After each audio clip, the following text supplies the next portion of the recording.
Jika pemimpin tidak memenuhi kriteria yang disebutkan tadi. Ha. Jadi tengok selaku pemilih, uh, kerana menimbang maslahat dan mafsadah apabila tidak ada pemimpinnya, maka tetap harus memilih. Jadi yang pertama, poin yang lagi gepegah buno yan ka betul na yang ka kadupat lagi yang gepegah le Tengku Zafil gara-gara ente kan termasuk bala kan yang Allah berikan kepada kitanya. Apabila mesti lagi yang gepegah dalam kitab, apabila tengok ka gadah warak, maka Allah akan kirimkan pemimpin yang zalim kan.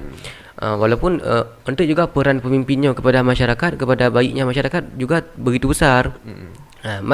Masyarakatnya ialah harus lebih awal membenah diri yang sebenarnya. Kemudian supaya nak terjaga daripada datangnya misalnya pemimpin yang zalim kan.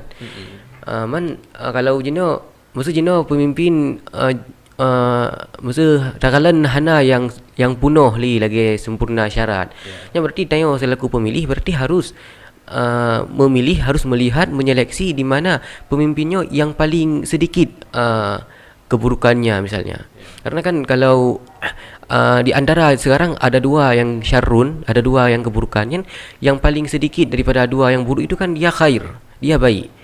Dengan dibanding dengan keburukan yang pertama. Jadi tetap harus memilih seorang pemimpin. Tetap harus memilih. Kenapa? Karena menimbang mudarat adapun mafsadah yang apabila tidak ada pemimpin lebih besar ketimbang ada seorang pemimpin walaupun dia tidak memenuhi syarat.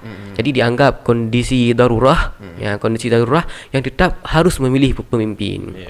Okey, baik. Berarti ranahnya lah bukan dalam keilmuan siasat ataupun dalam ilmu politik.